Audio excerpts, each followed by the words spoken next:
बताइएगा सर, आज गुरुवार धरती पर बिहार बदलाव सभा का आयोजन किया गया, इसको लेकर आज हमारे संभावित प्रत्याशी डॉक्टर नीतीश डांगी जी की तरफ से बिहार बदलाव सभा का आयोजन किया गया और पूरे लोगों को जो पार्टी का सोच है, प्रशांत किशोर जी का सोच है, किस तरह से हम बिहार में बदलाव करना चाहते, उसके बारे में हम लोगों ने बताने का काम किया और तमाम लोग बहुत धैर्य से हम तमाम लोगों की बातों को सुनने का काम किया। सर, बिहार में आए दिन कभी मंत्री मंगल पांडे पे हमला हो जा रहा है, कभी श्रवण कुमार पे हो रहा है, क्या कहेंगे सर? देखिए, कोई भी जिसके हाथ में कानून व्यवस्था है उससे कानून व्यवस्था कंट्रोल नहीं हो रहा। कोई चीज़ नियंत्रण से बाहर हो रहा है। कहीं भी किसी भी राज्य में, किसी भी देश में इस तरह का काम होता है, तभी होता है जब कोई चीज़ सरकार के नियंत्रण से बाहर हो जाए, तभी इस तरह का घटना घटती है। ये घटना ठीक नहीं है लोकतंत्र में, इस घटना का निंदा होना चाहिए। लेकिन जो लोग को कानून व्यवस्था देखने का जिम्मा है, उसको भी मजबूती से, ध्यान से इस बात को देखना चाहिए कि जब मंत्री के साथ इस तरह का बात हो रहा है तो आम जो लोग हैं, सामान्य लोग हैं, उसके साथ क्या हो रहा होगा, आप समझ लीजिए। सर, एक सवाल और है, आरजेडी और कांग्रेस के मन से खुले रूप से भारत के प्रधानमंत्री नरेंद्र मोदी की माता जी को गाली दिया गया, इस पर क्या कहें? किसी भी मंच से और किसी भी नेता के प्रति इस तरह का बात नहीं बोलना चाहिए, न बुलवाना चाहिए। इसकी जांच होनी चाहिए और जो दोषी लोग हैं उस पर कार्रवाई होनी चाहिए। 2025 की तरह देख रहे हैं सर आप? 2025 मैं समझ रहा हूं कि बिहार में बदलाव का मुहिम चल चुका है।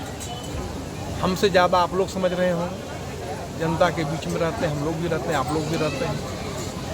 हम समझते हैं कि जनता मन बना चुकी है बिहार बदलने की और जन स्वराज पार्टी के नेतृत्व में काम करने के लिए, जन स्वराज पार्टी को देखने के लिए, उसके जो सोच है, विचार हैं, जो उसका कार्यक्रम है, जनता चाहती है कि एक बार जन स्वराज पार्टी को मौका मिले और इनको भी हम लोग देख लें। से जो टिकट कन्फर्मेशन का कार्य कब तक हो जाएगा सर?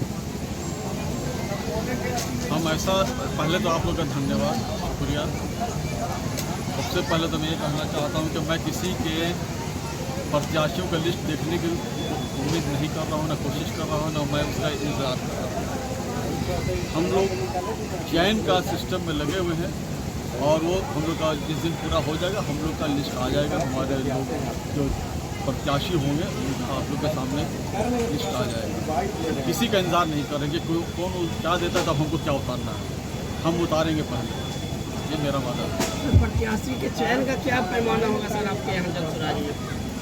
हमारे प्रत्याशी का पैमाना तो ये है कि जो राजनीतिक पहचान जिनकी हो, सामाजिक पहचान जिनकी हो और हमारे पार्टी से जिनका बहुत अच्छा लगाव हो और जनता में उनका जो पहचान हो, लगाव हो, ये है।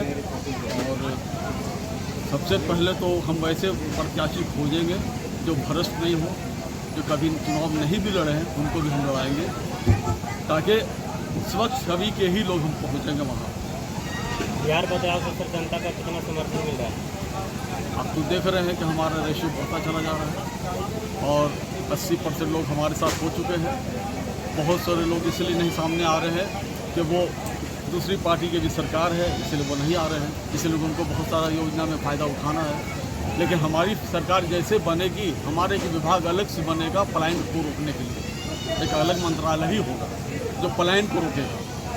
और यहाँ हम लोग जो अभी हमारे युवा लोग और जो बाहर गए हैं मजदूरी करने के लिए 10 से 15 हज़ार के, उनको हम लोग ऐसा व्यवस्था यही करने जा रहे हैं कि 10 से 15 हज़ार उनको यहाँ पर मिलना शुरू हो जाएगा।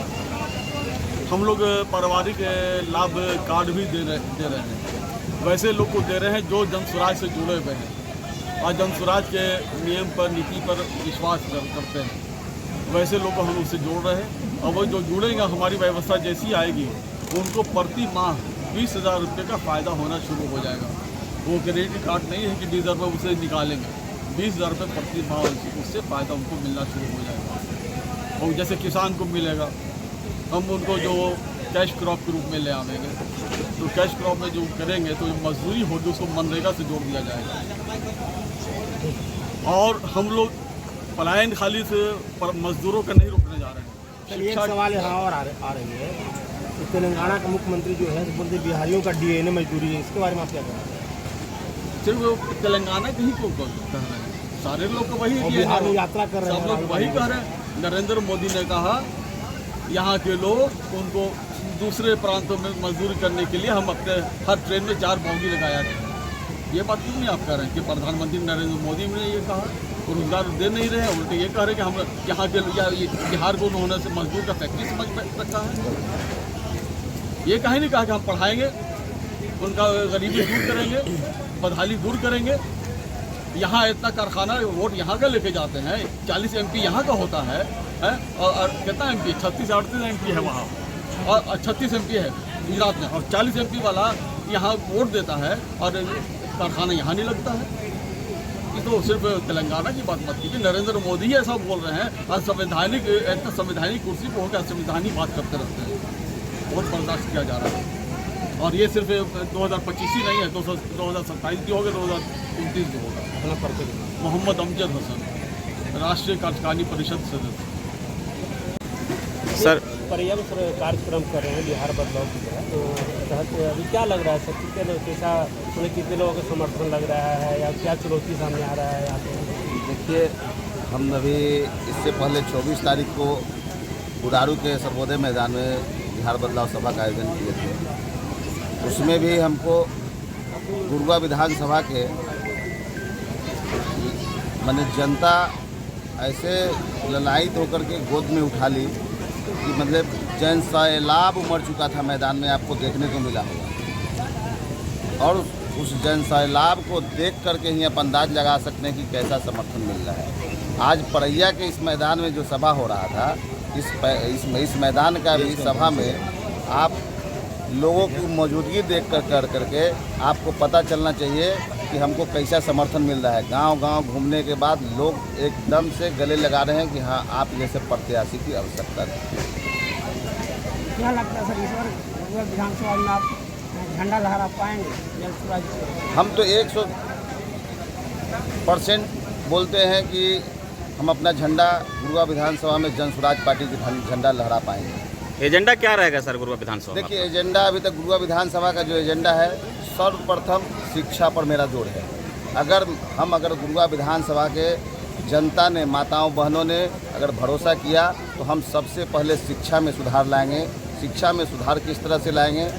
हम तुरंत का तुरंत आपको वो व्यवस्था देने जा रहे हैं कि आपके बच्चे 1500 रुपये, 1000 से 800 से 1000 जो सरकारी स्कूल में खर्चा पड़ रहा है, वो खर्चा प्राइवेट स्कूल में अपने बच्चे को पढ़ाइए और उसका लाभ लीजिए। दूसरी तरह है व्यवस्था शिक्षा की बदलेगी।